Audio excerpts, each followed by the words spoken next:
Hello friends, welcome to the new episode of my channel I Prince. তো এখন যে সিনেমাটা নিয়ে কথা হলো সেটার নাম হচ্ছে চালচিত্র। তো এই সিনেমাটা মূলত ক্রিসমাসে রিলিজ করেছিল, সন্তান খাদানের সঙ্গে ডাইরেক্ট ক্লাসে এসেছিল। তো তখন আমার পক্ষে সিনেমাটা দেখবো করে আর দেখা হয়নি, কিন্তু আমি সিনেমাটা দেখার জন্য খুব এক্সাইটেড ছিলাম। কারণ মোটামুটি যারা রিভিউ করে সবাই খুব ভালো রিভিউ দিয়েছিল, বেশিরভাগ জায়গাতে খুব পজিটিভ রেসপন্স আসছিল। অনেকে এটার সঙ্গে মানে বাইশে শ্রাবণের রীতিমতো তুলনা করছিল। তো যে কারণে মনে হচ্ছিলো যে অনেকদিন পর একটা ভালো থ্রিলার এসে, চলো দেখা যাক, এবার হইচইতে আসে। তো মনে হয় আজকে দুপুরটা ফাঁকা আছি, চলো দেখা যাক। এবং সাধারণত এত লেট হয়ে গেলে আমি রিভিউ আর করি না, ভাবি রিভিউ তো সবাই দেখে নিয়েছে অলরেডি, সিনেমা রিলিজ হয়ে গেছে, এখন আর রিভিউ করে কী হবে। তো সেক্ষেত্রে এই সিনেমাটা মূলত যেমন আমি পুরোনো সিনেমার রিভিউ করি সেই হিসেবেই করছি এবং সেই হিসেবে আলোচনা করছি। আমি জানি না ভিউজ এটা আসবে কি আসবে না, তাও মনে হলো এটা নিয়ে করা দরকার। তার কারণ অনেকদিন পরে প্রপারলি থ্রিলার কাজ একটা বলা যেতে পারে এসছে। এবার প্রপারলি এটাকে একটা ভালো থ্রিলার হয়েছে। তো আমি একটা অনেস্টলি বলছি, এই সিনেমাটা আমি যদি তখন টিকিট খরচ করে হলে, মানে টাকা খরচ করে আমি যদি সিনেমাটা দেখতাম, আমি কিন্তু এসে এটার রিভিউ কখনোই ভালো করতাম না। ইভেন আজকেও বাড়িতে বসে হইচইতে যে দেখছি, আমি এটার কখনোই খুব ভালো রিভিউ করতে পারবো না। এবং এটার সঙ্গে যে বাইশে শ্রাবণের তুলনা করা হচ্ছে, বলা হচ্ছে ওটার পরে বেস্ট কাজ, আমার মনে হয় বাইশে শ্রাবণের পরে সৃজিতের অনেক থ্রিলার এসছে যেগুলো কিন্তু অনেক বেটার সিনেমা। ইভেন যেগুলো রিসেন্ট টাইমে খুব বাজেভাবে খিল্লেও হয়েছে, সেগুলো এই সিনেমাটার থেকে ভালো। মন থেকে বলছি, কারণ থ্রিলার না সবাই বানাতে পারে না, সবার পক্ষে থ্রিলার বানানো অত সহজ নয়। থ্রিলার যে কেউ এলো বানিয়ে দিলে এইভাবে হয় না। এটা যে থ্রিলার কাজ দেখছি যখন, মানে শেষ যে কয়েকটা মিনিট বা সেকেন্ড হাফের কথা যদি আমি বলি, একদম যাচ্ছে তাই হয়েছে। মন থেকে বলছি, একদম যাচ্ছে তাই হয়েছে। এক্সপেকটেশান অনেক হাই ছিল, কিছু জিনিস ভালো রয়েছে, সেই ভালোগুলোর জন্য এই সিনেমাটাকে কখনোই রিসেন্ট টাইমে রিলিজ হওয়া পরিচয় গুপ্ত বা অন্যান্য সিনেমাগুলো খিল্লি আমি করবো না। প্রথম যেটা ভালো দিক, আমি আগে ভালো দিকগুলো বলে নিই, তারপর আমি নেগেটিভ দিকে যাচ্ছি। প্রথম যেটা ভালো দিক হচ্ছে এটার মানে অ্যাক্টিং। বেসিক্যালি অপূর্বর কথা আলাদা করে বলতে হবে।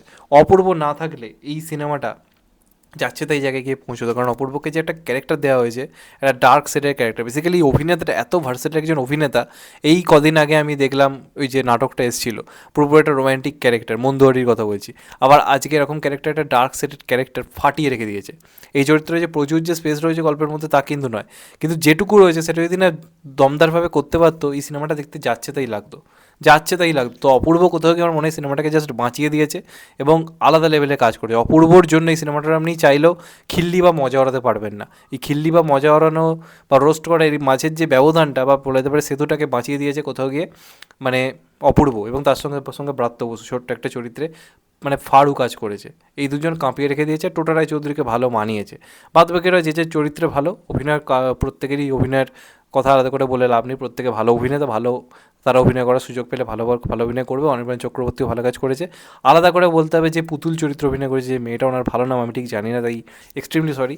সে অসম্ভব ভালো কাজ করেছে। একজন মানসিক ভারসাম্যহীন একটা মেয়ের চরিত্র, ওই যে বসে মুখ চোখের এক্সপ্রেশন দিয়ে কথা আটকে আটকে বলে যে অভিনয়, অসম্ভব ভালো কাজ করেছে। তার অভিনয়কে মানে স্যালুট জানাতে ইচ্ছে করবে আপনাদের, মানে চোখ দিয়ে অভিনয় করে আপনার চোখে জল এনে দেবে, এত ভালো কাজ।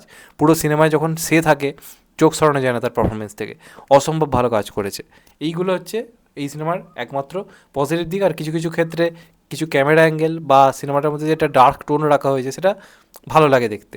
ফার্স্ট হাফটা বেশ ভালো, ফার্স্ট হাফটা গল্পের যে ক্রিপিংটা বা স্ক্রিন প্লেটা বেশ ফাস্ট ফরওয়ার্ড, গল্পটা সুন্দরভাবে এগোতে থাকে, সেটা নিয়ে কোনো প্রবলেম নেই।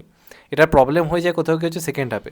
স্টোরি আপনারা জানেন, ট্রেলার দেখে অনেকটা বুঝে গেছেন, এবং সবচেয়ে বড় কথা ট্রেলার দেখেও আপনারা কিন্তু বুঝে যাবেন যে এই সিনেমায় আলটিমেটলি আর কি কে মানে ভিক্টিমের, মানে কে আর কি মেন আর কি অ্যান্টাগনিস্ট আর কি হতে পারে। আপনারা ট্রেলার ভালো করে দেখে, আমরা যারা থ্রিলার ভালোভাবে বোঝে তারা তো ট্রেলার দেখেই বুঝে যাবে। তো যে ক্ষেত্রে সিনেমাটা দেখে যে একটা বিরাট চমক বা টুইস্টের অপেক্ষা আপনারা যে বসে থাকবেন, সেই টুইস্ট বা চমকটা কিন্তু সিনেমাটা দিতে পারেনি যারা ট্রেলার দেখে বুঝে গেছে যে আলটিমেটলি কে অ্যান্টাগনিস্ট। আমি বুঝে গেছিলাম বলে আমি সিনেমা শেষ হওয়ার অনেক আগেই জানি, শুরু থেকেই জানি যে কে এই মেন আর কি ভিলেন চরিত্র থাকবে, যেখানে আমার জন্য টুইস্টটা ওয়ার্ক করেনি।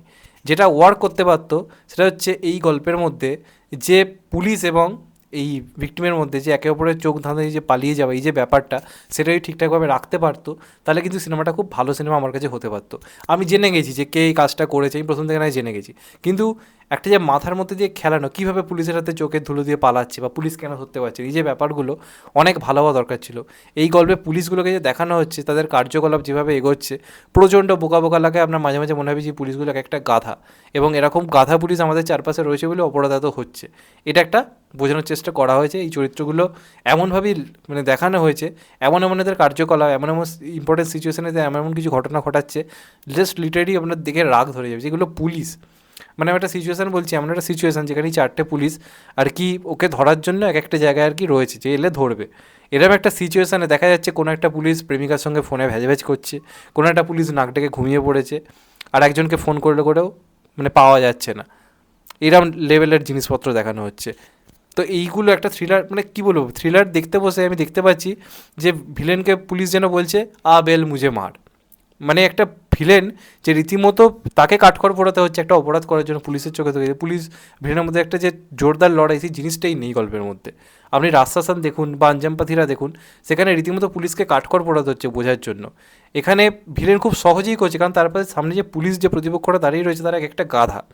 এই গাধাদেরকে বোকা বোকা বানানো কোনো ব্যাপার না, আপনিও চাইলে বোকা বানাতে পারেন, কারণ ভিলেনকে কিছু করতেই হবে না। ভিলেন চোখের সামনে দেখছে একজন নাক ডেকে ঘুমোচ্ছে, একজন ফোনে ভ্যাজ করছে, তো কিছু ব্যাপারই নয় তার পক্ষে এগুলো করা।